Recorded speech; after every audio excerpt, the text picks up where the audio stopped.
What is up, everyone? This is your host, Eric Holtzman, and welcome to the Mindful Motion Podcast.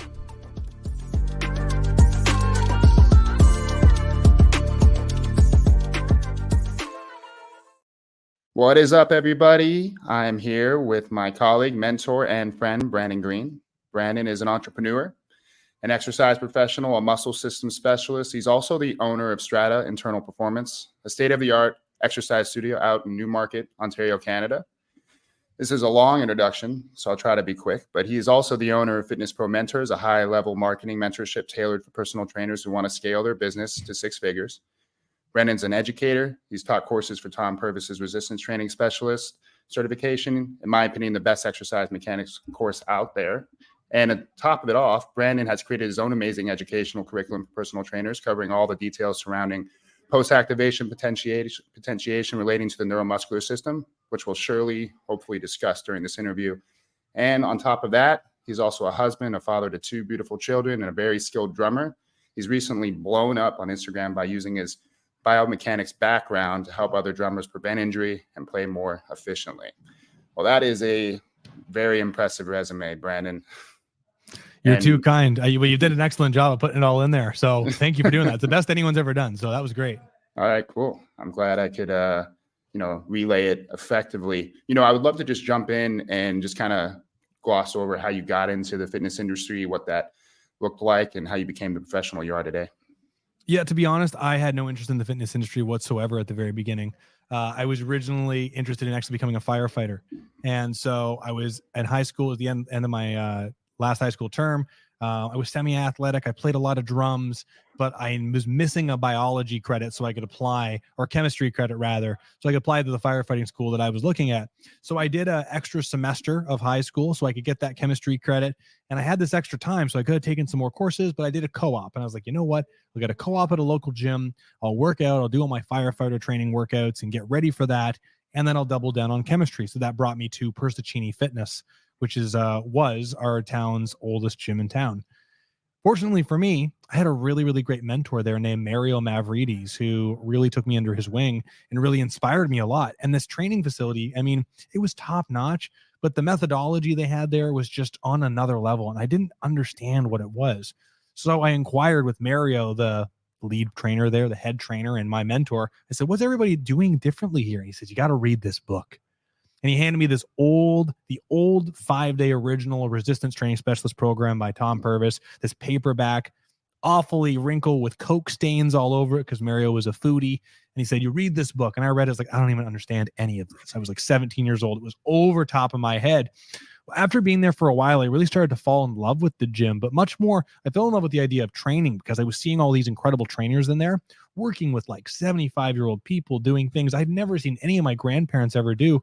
And it just blew my mind. So I said, listen, I'm going to go to school for firefighting. I'm really excited and committed to this. What do I have to do to become a trainer in here? I was 17.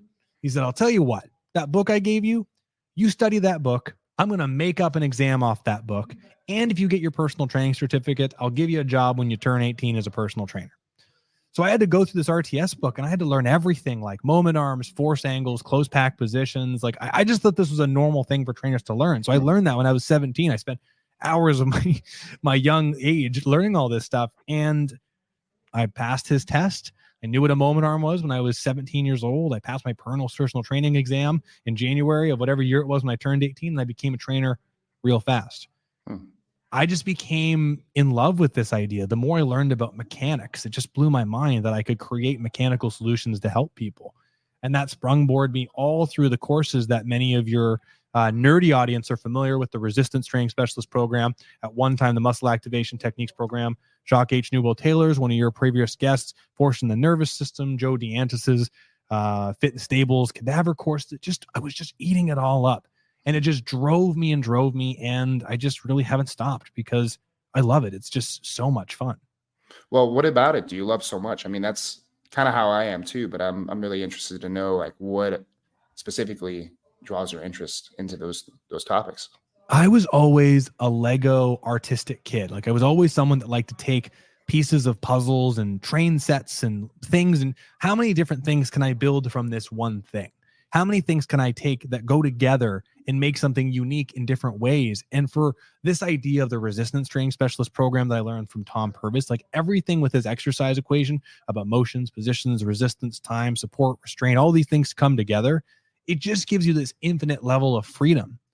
Lateral to that, though, the principles he teaches really give you this eye-opening plethora of options within your life, because you realize, if you think about the thing that's this limited scope of exercise, we're talking about working out and how many different options there are. Well, the principles that you learn, like if you learn how to master and blow up one thing at a very deep level, it helps you when you go to play the drums and you're like, I can blow this thing up and learn as much as I can about all these details. I get interested in learning about post-activation potentiation, like you regarded. I had the academic foundation to know how to study, learn, and dive deep. What are the principles I can learn from this? How can I apply this to different people? How can I scale it on a continuum of very fragile people to very advanced people? So it's just like, there's this infinitism, is that a word? This level of infinity associated with it that just gives you so much power. And yeah, I love that. Okay, so it's not like it's just for your professional experience or your career. It applies to a lot of things in your life, and I think that's a very powerful place to be. Yeah, I'm going to sound like an RTS fanboy here, but I'll tell you, I mean, I definitely, to Tom Purvis once said, I think RTS is everything. And I didn't mean that like such in a cheesy fanboy, cultist, religious sense, but like the way he teaches things, it gives you a worldview lens that anyone that has really gone deep into that world, you can't see things the same as you did once you've taken the RTS mastery foundational stuff. You just can't. Anything, in my opinion. Yeah, no, I feel the same way. It's like a totally different language, and once you learn it, you can't never go back. 100%. Yeah. You know what? Since we're on this topic, how would you define exercise from your perspective? How would I define exercise? I mean, I go back to the original RTS equation, that it is specific adaptations from specific stimulus over periods of time. I mean, that's, I think, the simplest way I can define it. I know I've heard different versions of our contemporaries talking about how everything is exercise and that there's perhaps a specific level of focus that's associated with it. When I think about exercise, I mean, I really think specific adaptations over a specific period of time. And if I do anything long enough, like if I sit in this chair long enough, the effects of gravity and the amount of torque from the distance of my spinal axis to my posterior erectors, I mean, there's going to be a time where my muscles start to fatigue. And at that point, does this mean that this has now become an exercise? And in my opinion, I sort of think it does. I think that there is, because truthfully, if I'm sitting here and I start to get tired, but I don't mean to get tired, but I do get tired, I've reached that level where my skeletal muscle can no longer perform there. Therefore, I'm entering into this realm of adaptation. So it may not be specific, but it's still happening. So Yeah. It sounds like the underlying factor is your intention behind the activity, and then maybe unknowingly you're performing an exercise in the parameters that you've set. Before we dive more into the exercise part of it, I really would like to just touch base on the fact that you do have like multiple businesses. You have so many things that you do. How do you manage to run, 3 businesses and do all these extracurriculars successfully? I'll say this, and I've said it to you in our mentorship program and anyone that's done FPM. I look at everything in my life as its individual own planet, right? You look at the planet Earth, it has specific characteristics and things about it that are very unique and different than Venus. And a human couldn't live on Venus. And a lot of the things that happen on Venus would just destroy Earth. They're their own 2 different things. So when I started my business, for me, I always try to see, how can I create a component of my business that is self-orbiting, that does not need me to do it, right? So for starting off with me, I needed my skill set as a marketer, salesperson, to be so good that I don't have to think about it. It's just there orbiting around me. When I need it, I can call on it and I can sell. My technical skills need to be so good that I don't have to worry that about, like, when somebody comes in, I don't worry about anybody's condition when they come in. I have to think, but I know I've got the tools to help them. Within the business, once I got to that level, I needed people around me that could do the same thing. How do I have someone who's so good at sales that if someone calls the gym, I can hand them off? Excuse me. So I try to get everything as self-contained as I possibly can. Excuse me, cough. Well, do you have maybe 3 top habits that you stick to consistently that lead you to your ability to be successful in all these endeavors? 3 top habits. Not coughing. Yeah, that tickle in my throat. I'm so sorry, everybody. You got to always show up. Excuse me, for sure. No matter what, you got to show up. 2, you have to be committed. Oh, this throat, pardon me. You got to be committed and always show up. And you got to do your work. Because if you don't do your homework, it doesn't matter whatsoever. So always show up. Be committed no matter how you're feeling. And you got to do your homework. Because if you don't prepare for the gig, you're not going to have the tools you need to succeed. That sounds pretty straightforward. I think that's pretty obtainable at most people. And by just doing those things, you can consistently move towards what you're trying to move towards. It sounds so obvious, but it can be good to hear sometimes the obvious things. Pardon my throat and pardon my cough, everybody. I mean, at the end of the day, you have to show up. And I mean, for me, if I'm sick, but I'm healthy enough to be here, I'll be in the gym doing work upstairs in the corner alone. Like I always show up. I'm here at 7:10 every morning. And it sounds so simple, but if you're inspired, sorry, I should say this. If you're not inspired, you still have to show up. Yeah. So let's switch gears for a second. You know, there's a big focus within the exercise industry on range of motion. Do you feel like range of motion is an important factor within someone's exercise process in regards to longevity and health? I do, but I think it's useless without strength. I really do. Here, Eric, I've never done this. Pause. I'm grabbing a Ricola right here. So, Eric, fill the space for 1 second. I'll be 1 second. Yeah, okay. I think what Brandon's alluding to is that a lot of people are seeking range of motion, trying to be more flexible, but sometimes using strategies that don't allow them to maintain their strength in those newfound ranges. So if you access a new range of motion, but you don't have the stability, that could lead to injury and problems long-term. So I'd also like to see where you were heading with it. So let's see what Brandon would have to say about it. So pardon me. I'm so sorry, everybody. I got a little fisherman friend and my throat will not hinder me anymore, which that never happens. So I apologize.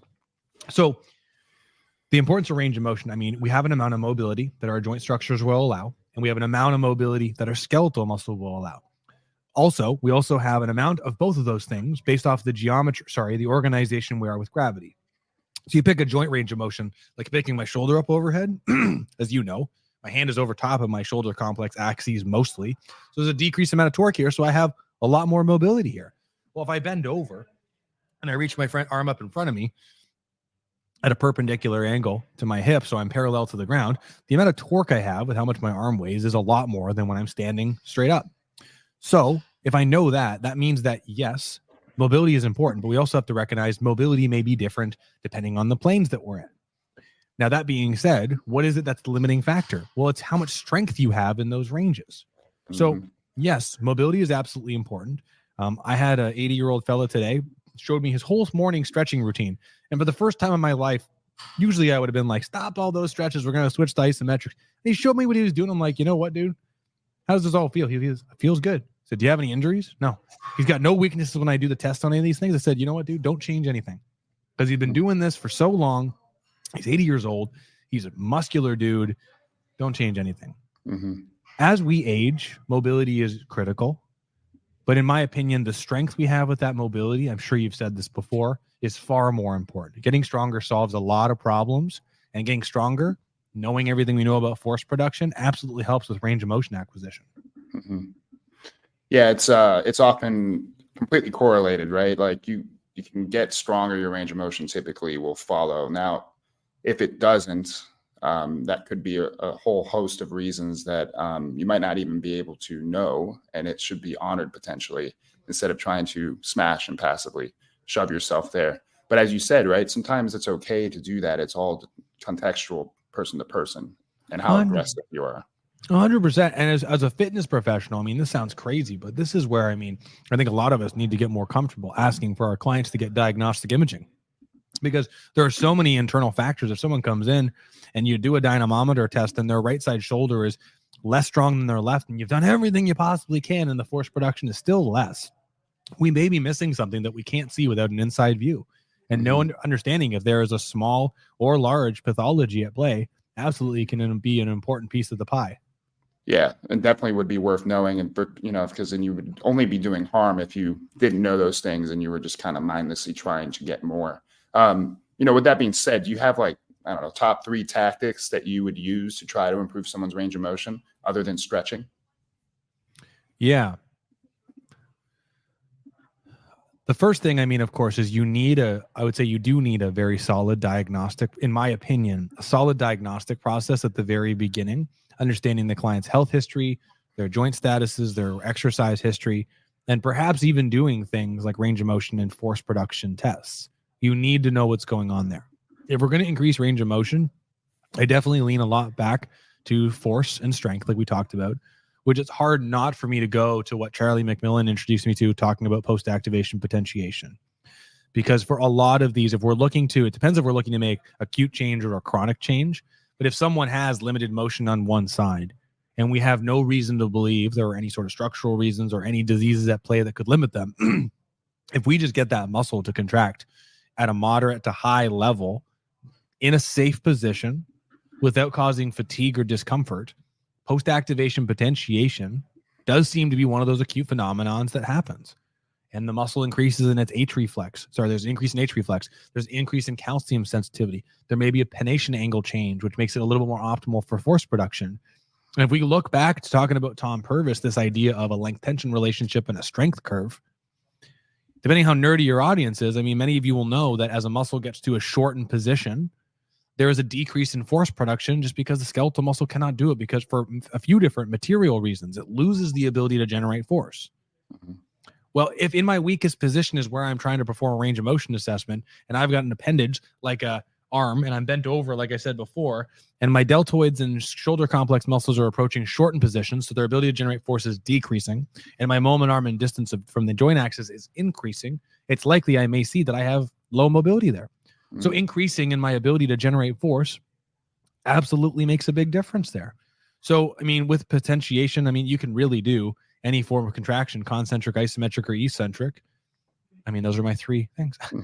But I mean, I'd say 1, if you know where you're trying to do it, try and see if you can strategically contract it in an acute way to make a change there. 2, and this is going to sound so lame, but try just exercising the thing. Like, so the number of my family members are like, Brandon, my shoulder's limited in motion. What should I do? I don't have Southern family. What am I doing? Right? They have limited motion. What should I do? I said, well, what exercises do you know for your shoulders that's limited in motion? Well, I know this side raise thing and this front raise thing. I said, okay, well, tell you what, just try this. Do the side raise thing 5 times every day for the next 6 days and then recheck your motion. Mm-hmm. And sometimes just doing something with the muscles that you're trying to improve range of motion with makes a big difference. And then the third thing, besides you said stretching, I mean, the simplest thing I could say is don't put your finger in it. And that sounds ridiculous, but so many people are trying to improve their mobility and they're stabbing themselves and pushing and doing thumping and being aggressive with themselves. I mean, that's always an important step, in my opinion. What's the problem with doing that? It's a good question. What are we trying to do when we do it? As we know, the majority of the tissues that are underneath our thumb are skeletal muscle, and they generate force by creating cross-bridging tension. And that tension allows us to create enough force that we can overcome the resistance of our limbs, which is great. I don't know about you, but when I stub my toe, I start limping because there's pain. When I feel pain, my body stops wanting to put weight on the thing that is hurting. Therefore, I move a little bit differently. Here's what I'd propose. If we're sticking our finger into tissue and we have a specific objective, like trying to release fascia, muscle, nerve, skin, I don't know what you're trying to do, scar tissue, it's all great. It's like a hamburger. I stick my finger in there. There's no way I can just bias one piece of the hamburger without smushing all of it. So how accurate can we actually be? 2, if we actually do it to a magnitude that causes some level of discomfort, isn't it possible that the discomfort may actually have a decrease in performance, a declination in performance, because we're causing trauma to the tissue? People say they feel better after they have like something aggressive shoved in there. Mm-hmm. I always wonder, is it just possible that now that the pain has been removed, it feels better? Mm-hmm. I can't quantify if what it does, so I don't do it. Yeah. That's too many confounding variables. So you're trying to stay within a realm that you have some degree over control, some control over. Absolutely. I was actually just really curious when you said one of the factors could be pennation angle change in the muscle. Yeah. I actually don't know what that is. What do you mean, like the muscle growing and hypertrophying, or what were you meaning by that? I can show you. Give me one split second. Let's do it.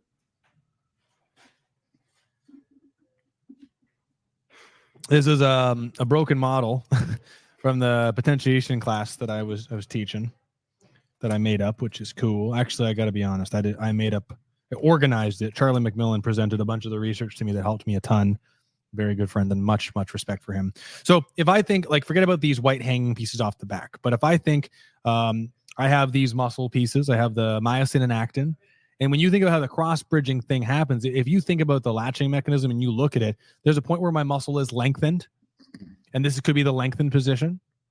And then as I'm starting, my myosin and actin are starting to crawl up one another. There's some really cool images that you can find that are schematic based drawings that are kind of like this, that you see the muscle kind of do this kind of thing, where this is this is not accurate, but call this the origin and this is the insertion. The insertion is moving towards the origin. Well, as these white angles, these white pieces are moving in space, they're moving tangential to the joint axis, or the bending moment, if you will, but the actual axis inside the skeletal muscle. So as this thing comes up and up and up, there's a certain point where it's generating force directly up in the direction that the actual other piece of the muscle tissue is trying to travel.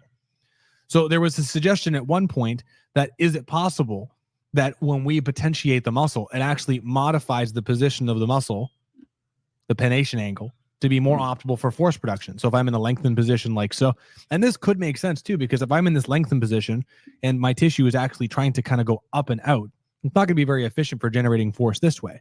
But if we know anything about component forces like the compression versus rotary forces, if this comes up a little, not even quite at 90 degrees, now I'm getting closer to a tangential angle or being parallel to the direction of the other tissue trying to be pulled up.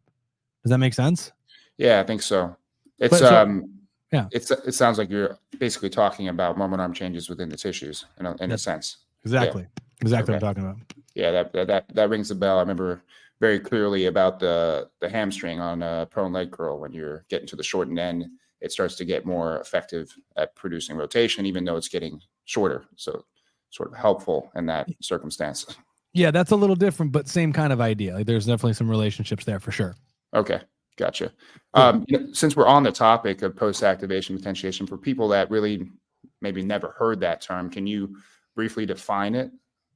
So post-activation potentiation is an acute phenomenon that occurs within the skeletal muscle after it produces force, in which the skeletal muscle calls back on historical contractions or things it has done in the past to prepare itself for subsequent activity. So the best thing, I mean, you could simply think of it as muscle memory, right? I mean, think of it, anyone that's exercised, if you've ever done a 1 rep max exercise, right? Maybe like, Eric, I can bench press 300 pounds. And then there's some days you can bench press 300 pounds, and then there's some days you can't. So that's a weird thing. But then you bench press on Friday, 300 pounds, you go on vacation on Saturday, you don't work out for 2 weeks, and you come back and it's the 15th day and you go, I'm going to go bench press that 300 pounds. And you can barely do 220. And you're frustrated and annoyed. And then you come back the next day and you can do 300 pounds again. Right? There's this idea that our body does not need to be acutely prepared to perform at 100% effort at all times. But as exercisers, we typically approach 100% effort, right? Athletes are 100% effort a lot of the time, depending on the type of sport that they're doing. So what a great mechanism that our body doesn't store as much food in the muscle, does not stimulate the muscle at a high level, and kind of downregulates it so it doesn't have to work nearly as hard, and then calls on it more when it's required.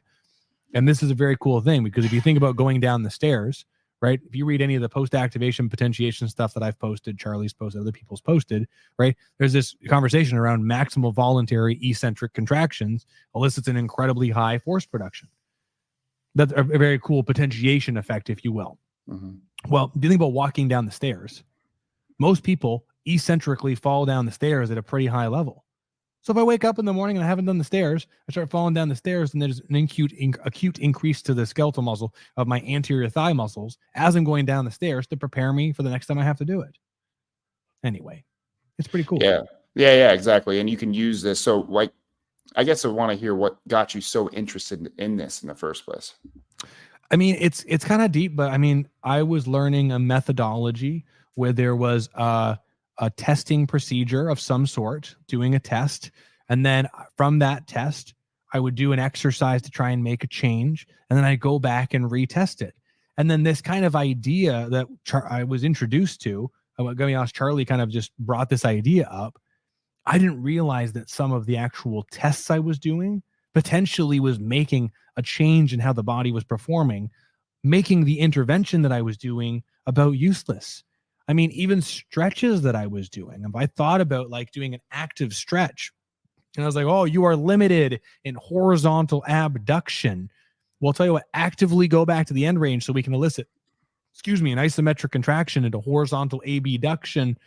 Well, the very eccentric lengthening of my horizontal adductors, the assessment itself may have accidentally elicited a potentiation response, meaning that whatever I did in between actually may not have done what I thought it did. Or even if it did what I thought it did, I can't use the measurement tool that I was using as a measurement tool. But this was extremely liberating because it brought up a couple problems. If I want to truly be as scientific of a personal trainer as I possibly can, I needed a way to collect data that gave me a new set of eyes. It allowed me to examine the crime scene in a few different ways. It also allowed me to expose myself, thank you for the dynamometer idea, Charlie McMillan, to use dynamometers to assess people's ability to generate force. Mm. I think the thing for me was I realized that what I was doing for years wasn't actually doing what I thought it was. And when I started to understand decades old literature around the PAP phenomenon, it opened my eyes to realize, well, I can actually use this thing to help people. I can actually just use assessments to see where people are at. And if I do the assessment enough times, it becomes a really powerful exercise. Mm. It gave me so much freedom and quite honestly has completely influenced Strata internal performance. I mean, our entire gym is inundated, not necessarily thinking about PAP, but how do we use voluntary contractions to make great changes? Gotcha. So you basically had like a come to Jesus moment about what really was happening. And then it kind of gave you these tools to make better changes in your client, to give them what they want, quicker, faster, longer lasting. It was like taking RTS again. It was like a whole new like set of eyes. I'm like, oh my gosh. And yeah, I got to say this. It's not that PAP in itself is magical by any means.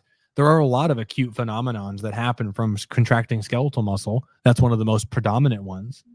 But what's very cool about it is that the more you read about it, the more options you have within your process. And the more you realize in a crazy way how many methodologies out there, I don't want to poke at any, use stretching, use visual assessments to try and make inferences off of what's going on within someone's body. And they don't really have a good way to truly test what's going on. Hmm. And you can find some papers. I mean, the number of people that use stretching mobility assessments and they go to end range position to see how they're doing. You're telling me that when you get to an end range position and a joint becomes potentially a little bit less stable, that the skeletal muscular system doesn't generate a reflex mediated contraction to try and protect that joint. And that reflex mediated contraction that may be there to help protect the joint may have a potentiation effect that occurs because since you visited this range of motion that it hasn't, and it has to do a quick contraction to try and prepare for it, and then you relax for a second where your body goes, I'm not doing that again, and it gets stronger all of a sudden, that quick stretch you did, you're like, this isn't right, and you go back again and the motion opens up. Was it the stretch? Mm. Or the body get prepared? Yeah. Well, so, pain is a big part of our business. I mean, a lot of people have it, and that's why they seek us out. I guess first, what does pain do to this potentiation effect potentially? And then secondly, I guess where is there confusion around pain with clients that you see within the consumer base? That is a loaded question, my friend. Well, first and foremost, I am absolutely no pain expert, and nor am I qualified in any academic sense to really define any of this stuff. But what I will say is that in most cases, if someone has had an amount of trauma to a tissue, it does seem that in most cases, there are changes with how they move how they orient their weight when they stand on two separate scales between right and left, and their ability to generate force does seem to be dampened. I today had a gentleman that I hadn't seen in 3 weeks. He injured his back 3 weeks ago picking up a 70-pound table saw. His back had no pain today. I've been doing consistent dynamometer assessments with his trunk rotation from left to right. He's consistently been 74 pounds on both sides using the tools that we use. Today, he was 40 pounds on one side and 74 pounds on the other side. He wasn't hurting. So I come back to the toe stub analogy. When you smash your toe into a table, somewhere between the compression, the trauma of the skin, whatever happens, your body doesn't like that sensation and starts to orchestrate things differently. I think the challenge within the consumer base is us, not us, but the consumers understanding what sensations they're having and their interpretation of it, and do they like it or not? Because there are people who exercise and they get sore muscles and they just don't like how the sore muscles feel. Therefore, they say, this is actually a bad feeling for me. Does that make sense? Yeah, 100%. It's happening again. 1 second. So there's that problem. The other side of it too is the consumer base. What do they think? No pain, no gain. So the number of people I have that are conditioned, the number of people that come in before they see me, and they're conditioned to the idea that if it hurts, I have to push through the pain for it to get better. I think that's a major problem, because the number of people that do that, it's huge. It's huge. Yeah, it seems to be a common trait amongst clients that I see, especially starting out. They're never really clear about what's an appropriate sensation or what isn't. And it can be sometimes hard to figure out just by sensation alone. That's why using our hands-on technical process can be really helpful for navigating what might be appropriate or not. But obviously, the client has to feel safe, of course. Yeah. Thinking about the rehab exercise space, physical therapy, I'm not trying to poo-poo on that at all. I wonder, a lot of people seem to fall through the cracks. They don't get better. And I guess from your experience, what are the issues that exist within the rehab exercise space? And why doesn't it always work for an individual? There's a lack of individualization. My throat's doing this, guys. Anyone who's listened to me, if you ever heard me talk, I never had this happen. So this is like a one-off. So I sincerely apologize. My lucky day. Right? No kidding.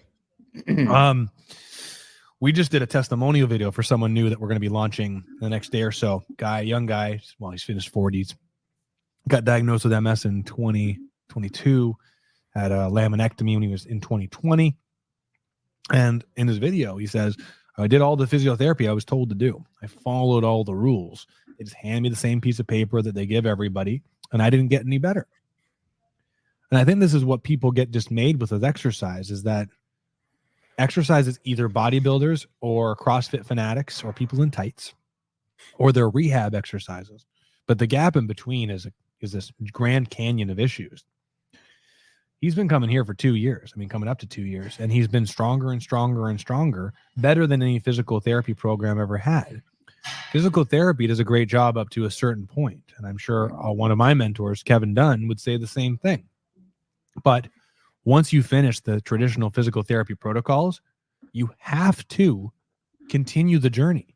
You have to keep it strong, because getting range of motion back and normal function, that does not solve the problem.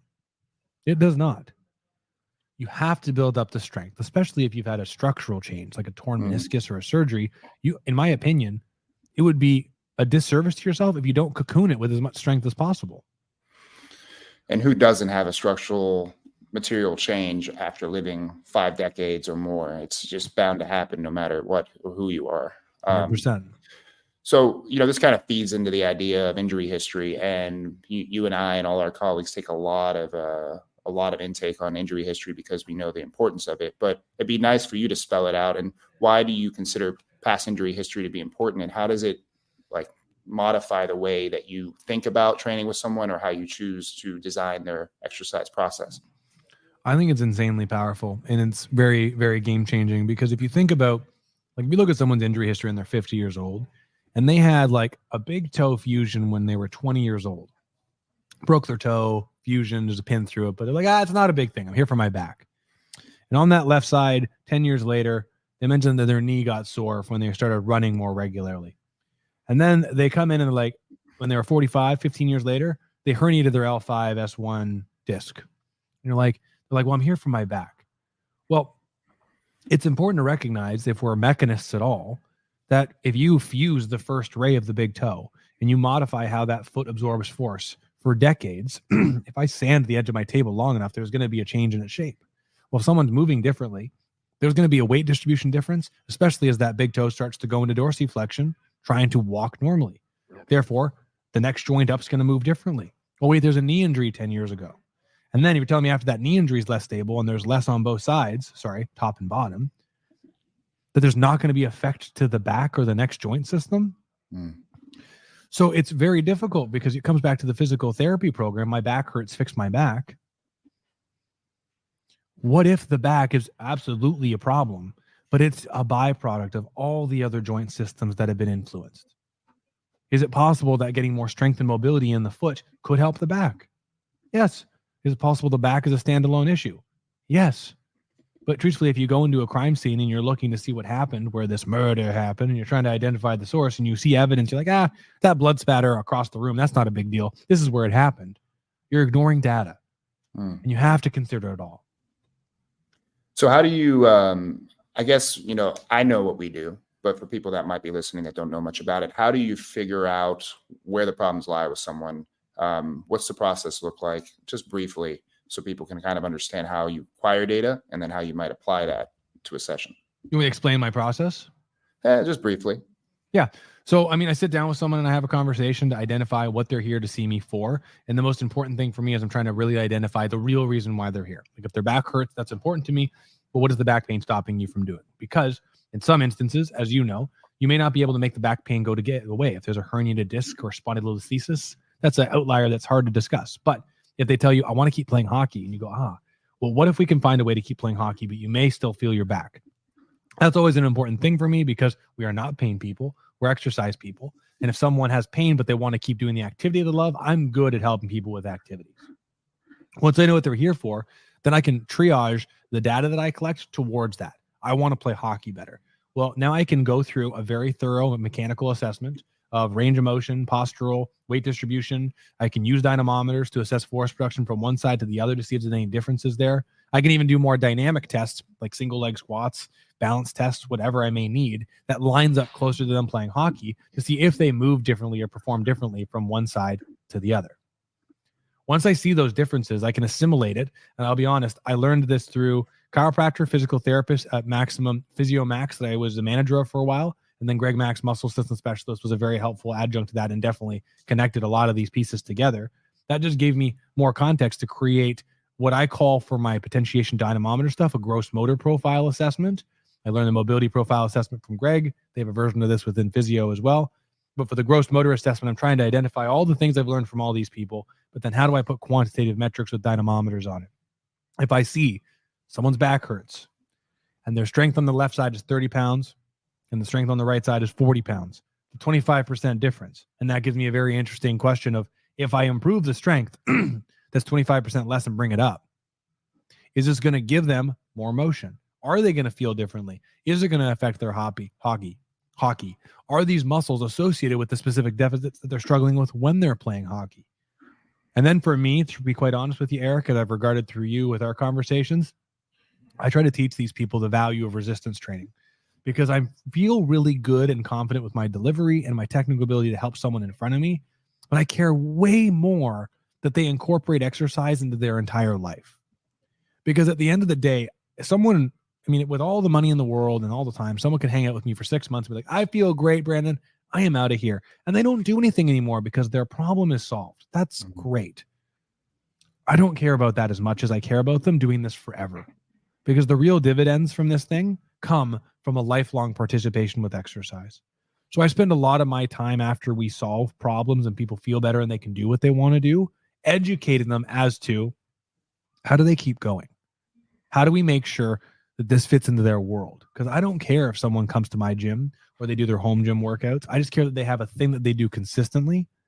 Because I've been fortunate enough, I've got clients for 18. I got several clients for 15 years and a couple for 18 years, which is crazy. And I have two 80-year-olds and with me for 15 years, and they're just as good as they were when they were 65 with me. There's an elixir there that is just hard to ignore. So that's a big part of my process. Yeah, you're just trying to guide them towards how to make this sustainable and keep ultimately staying young in some form as functional human beings. That only comes through consistency over your whole life. 100%. There's a big focus on posture these days, and everyone's always saying, I got bad posture. It's like it's the first thing people say. I guess from your perspective, you didn't mention it, but I know you do some postural assessments during your intake process. And I guess for people who might not know much about it, what's the big deal about posture? What makes it up? Should it be something we even consider or worry about? And how does it tie into your process? Yeah, there's two big things I think about with posture. I care way more about if the posture that the client has is going to influence their motion in a way that we need to be concerned with. It could be symmetrical, it could be asymmetrical. I mean, if someone has anterior pelvic tilt and they're a drummer and they got a big anterior pelvic tilt, their ability to be in a hip flex position is going to be limited because they're going to lock out of coxofemoral hip flexion real quick. So like, I'm interested in that. That also could just be the shape of their body. I'm also interested if they have an injury or trauma. If we're not looking at apples to apples from a joint system perspective, how are they moving from right to left differently? And do their motion deficits and dynamometer readings line up with asymmetrical posture? So that's a big thing, right? If someone's hips are up and down, you're going to see different motions from one side to the other, which I'm sure you've talked about in the past with previous guests. The thing that I'm also pretty interested in with is the amount of torque that puts on an individual. Like if someone has that kind of traditional kyphotic posture, well, our lordotic, exercise of lordotic and the cervical spine and kyphotic through the thoracic spine, right?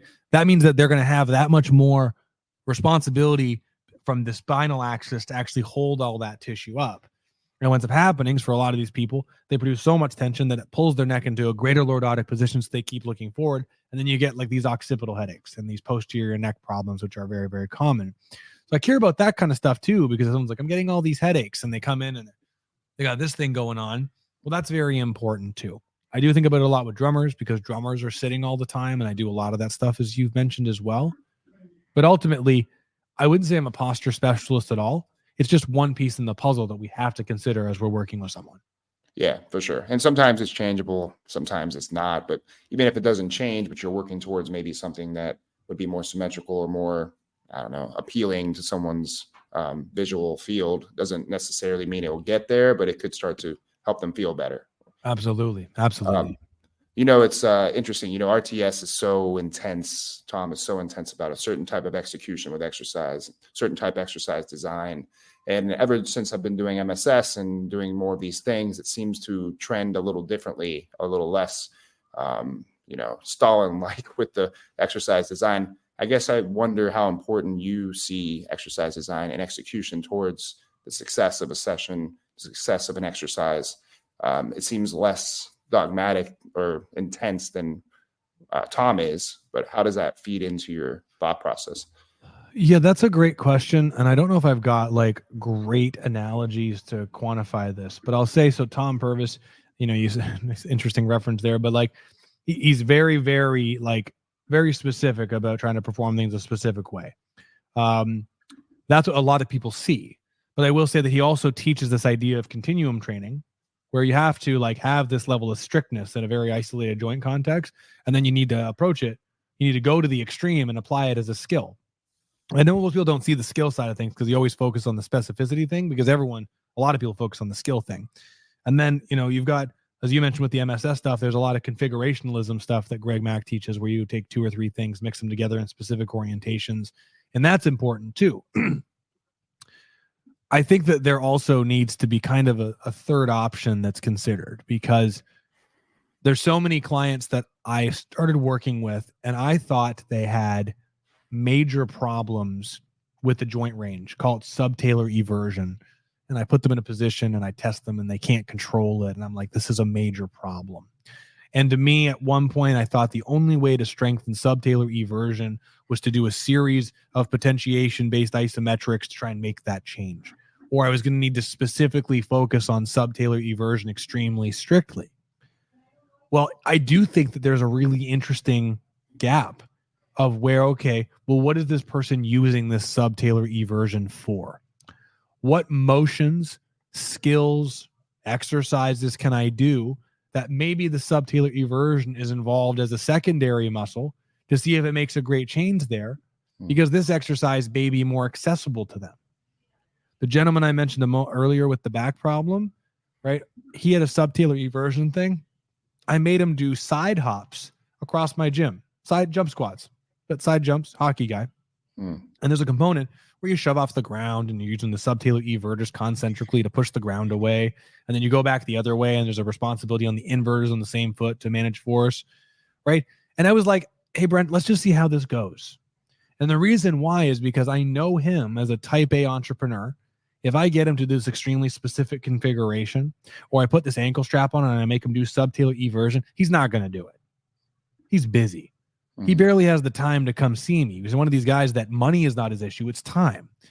But if I say, hey, listen, with hockey, you do this side thing, so this is an important drill. Well, why don't we see if we do this? When you do this, think about just pushing the ground a little bit further away and focus on the ankle. And for him, the dynamometer reading went up. His strength went up, and he felt better. Therefore, I didn't need to do any of those really, really specific things. I was able to find something that was accessible to him. Maybe what I suggested wasn't nearly as good or as scientific as some of our contemporaries have a regard, but for him, it worked, and he was able to adhere to it, which I think is really important. And this is a big part of the business program I talk about, not technical stuff, but if I can give someone an exercise that maybe is 10% less effective than something else I would give them, but they do the thing that's a little less effective all the time versus the thing that's insanely effective once a week or maybe less. I would rather take the thing they're going to do all the time than the thing that's better. So that doesn't really answer your question around execution, but it really comes back to what is it that I can give this person that they're going to bring into their life that I can measure is going to make a change and is going to help them, which I believe follow along that resistance training specialist continuum training model that Tom Purvis advocates for. Yeah, that makes a lot of sense. And it kind of ties into this next thing I was going to ask you is like, it seems like the mind's a big part of this whole process. And Jock talks about this a lot, our colleague, Jock Taylor. Have you found that clients' mental state or perception of the exercise, how they're feeling, to be an important component to consider? Based on what you just said, it sounds like a yes, but how does that tie into the way you think about communicating with them and about how you set things up or choose to do something or not do something? Yeah, that's a great question. I was in Portugal with Shock and I heard him talk about all this stuff. And I'll be honest, I don't have the same tool set to quantify it as Jacques does because he's on another level. But I do think it absolutely matters because if someone's doing an exercise and they hate it, that's a big problem. Because even if I know that, Eric, I'm going to give you broccoli for the rest of your life and you're going to live to be 150 years old and you're going to be great and perfect in every way, but you hate broccoli. How likely is it someone's going to eat broccoli? Now, I think you and I are the kind of guys that actually would eat the broccoli, but there's a lot of people who wouldn't. So when someone's stressed or sad or not good, I'm not a life coach. I don't have the tools to fix that, but I do like to know what's going on and see if there's going to be anything that could affect our time together. But I also think, too, there's an opportunity for us to strategically recognize, okay, I've had this client for 5 years and they're sad today and they're still here. Today may not be the day to do a deep dive into short-term versus long-term potentiation, but it might be the day to strategically, for their experience, tell them a couple dad jokes. They make them laugh just a little to forget about their son that's in the hospital right now. I got a lady right now who's this exact person. She's an 80-year-old person who's caregiver to her son who's really, really sick. And she comes in and she's here because she likes my nerdiness and my level of specificity.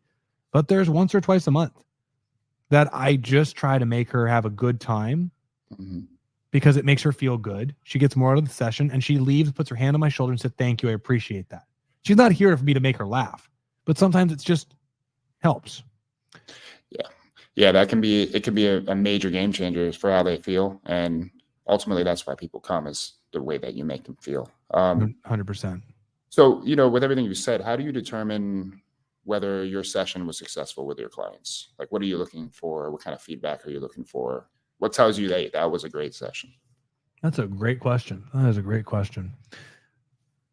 I mean, the first thing is is the client satisfied? Is the client leaving and they're in a good place and they understand what we did? I also want to make sure that when someone leaves, they are 100% confident with what they know, what we did today, and what we're doing next time. If someone leaves my session and they know I worked on my back and it feels better, and next time we come in, we're going to make sure we're going to work on the endurance, that's a success for me too, because they're in the game with me. Mm-hmm. And then honestly, every session I will collect data, be it weights, reps, sets, subjective experience, dynamometer data, range of motions, functional assessments, if you will, that helps me compare contrast from today to last session. And maybe I didn't get a progression today, but it's a successful session to me if I collect data that changes my decisions for the next session. Got it. Yeah, that sounds pretty much on point for how a lot of us operate. But you just want to make sure that they're on the same page, they know where they're heading, and you guys are, there's clarity there. I think that's really important because sometimes it can be a little confusing with all the things that we do for people. They can be lost. So that's a very valuable thing. I don't want to take up too much of your time. I'm just curious, is there anything new you're doing right now? Anything you're interested in that you're exploring? You know, I teach the marketing stuff through Fitness Pro Mentors, and I'm really obsessed with the organic growth of things because paid advertising is a whole beast of messy, sloppy, expensive stuff. But I'm really, really interested with how the social media landscape is changing right now and how that affects people growing in-person service businesses. Because it's been really, really quite interesting to see the more people give back, the more they grow, for sure. Kind of like what you're doing. Yeah. Yeah. Okay. I got you. So I mean, I noticed that with your drum mechanics thing, it's just like every day I look at it as like another 1,000 followers. It's growing like a wildfire, man. It's crazy. And that's been very fun. One more thing, if you were to go back in time and speak to yourself 10 years ago, what kind of advice would you give yourself?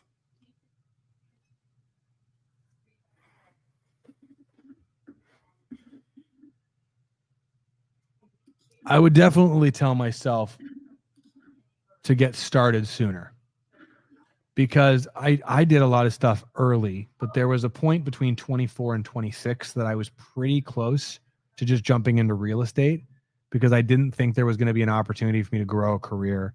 And it was really for my wife. I was standing with her on a treadmill and I said that to her and she goes, "You spent all this time doing this and you haven't even really tried."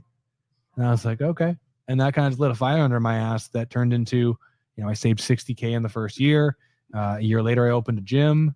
And then it's just been like wildfire since there. So I owe that a lot to her.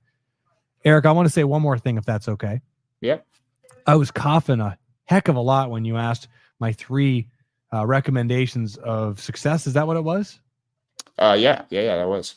I want to double back to that because I like that one. I was just dying for a split second. If anybody wants anything, there are definitely 3 things you need to do. You have to approach this anything you want with commitment.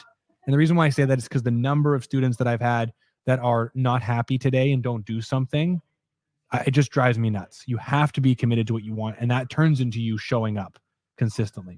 Mm-hmm. You also need to always stay hungry and always be looking for where can you grow next to help you with your thing. But the third thing, and I didn't say this before, you also need to make sure you maintain laser focus, because you're seeing my drum stuff blow up. And I really want to do a business in that category. I want to spend the time there, but I know it's going to take 5 to 10 hours a week. And I have 2 businesses that are already roaring. And I know if I split my hairs more, it's going to take away from the things that's helping me pay for my family, take care of my bills. So what can I do with that? Well, I can take the things I'm doing and try and make them better so that I can autonomize them, put them into orbit like I told you before, and then that way I don't split my time. So I think this is really important, is that whoever's listening to this, if you want to succeed, you have to have laser focus on what you're trying to aim towards, and you got to trim the fat sometimes so you can make those objectives happen. Yeah. Don't overburden yourself with things that might not be important. Yeah, that's right. That's right. This is really good advice. I really appreciate you doing this. This is awesome. I hope people got a lot from it. Can you give people insights if they want to find you, Fitness Pro Mentors or anything of that nature? Where would they find you? Yeah, go to stratainternalperformance.com is the main website right now. I got a few other websites in the works. But honestly, Brandon_FitProMentor on Instagram. You can check out my drum mechanic stuff at Drum Mechanics if you want to just see an example of growing social media. and then Fitness Pro Mentors on Instagram. And honestly, join our private Facebook group. Go to facebook.com/group/Fitness Pro Mentors. A ton of great stuff in there, and a really, really great community of other like-minded personal trainers, just like us. Yeah, I'll concur. I've been part of it for like over 2 years now. So Yeah, must be good if I keep coming back. that's right, man. Eric, thanks so much for having me, man. This is an absolute pleasure. I apologize for my coughing fit. That has never happened, but nonetheless, I think this turned out okay. Yeah, it turned out great, man. Thank you again, and maybe we can do another one in the near future. You let me know. I'm happy to do it. All right, man. You have a great one. Thanks, guys. Take care.